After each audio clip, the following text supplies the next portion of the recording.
Я включаю насос. Слышите, шипит. Воздух. А силы поднять давление воды, у него нет насоса, потому что слабое напряжение. 160, не больше в сети. Делать отказываются. И в Акимат звонил, и в Горсвет звонил. Все, насос не работает. Ескі қаладағы Заводская көшесі 45-ші үйдің тұрғыны 65 жастағы Сергей Буров мүмкіндігі шектеулі жан.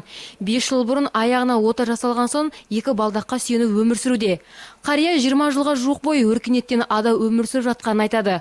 Оның айтуынша аталмыш көшеде жарық пен су жоқ. Воды набрать с колодцев. Мен өзім мүгедекпін, бірнеше жылдан бері не суға, не жарыққа жарымай отырмыз. Жалғыз осы құдық арқылы су алып жүрген едік, бірақ ол да бұйырмай отыр.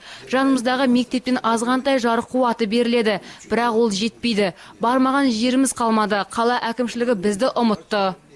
Тұрғындар өлместің күнін кешіп, көрші үйдің құдығынан шелектеп су тасиды екен, ал сөнуге сәл жақын тұрған электр жарығы үй жанындағы мектептен тартылған. Алайда сәл жел тұрса, бұл да сөніп қалады дейді олар. Коммуналдық қажеттіліктен қағылған тұрғындар ешқандай қарыздары жоқ екенін айтады. Мы живем в каком веке, что мы... Біз 21 ғасырда өмір сүріп жатырмыз, бірақ біздің мына жағдайымызға қарап олай айтпас едік. Не азық-түлік сақтай алмаймыз, себебі тоңазытқышта қуат жетпейді. Теледидар көруден де қалдық, қаншама жылдан жырлап келеміз, бірақ құлақ асар ешкім жоқ. Тұрғындар жарық пен судың түбіртегіндегі түсініксіз көрсеткіштерге наразы. Олар жарық үшін 1, жаңылыс есепке 2, сонымен қоса ақпайтын су үшін неге ақы төлеуіміз керек деп қынжылады. Ескі қалалықтар біздің көшенің электр жарығы мен ауыз суын шешіп берсе екен деген жалғыз тілектерін жеткізді. Я сама тоже вызывала с Акимата. Қалалық әкімшілікке, коммуналдық мекемелерге хат жаздық. Өткен жылы әкімшілікте мамандар келіп қарап кеткен. Бар айтқандары сіздердің көшелеріңіз алыс. Бұл жаққа жету мүмкін емес дегенді естідік. Сонда біз ел қазынасына не үшін ақша төлеп отырмыз, егер бізде жарық пен су болмаса?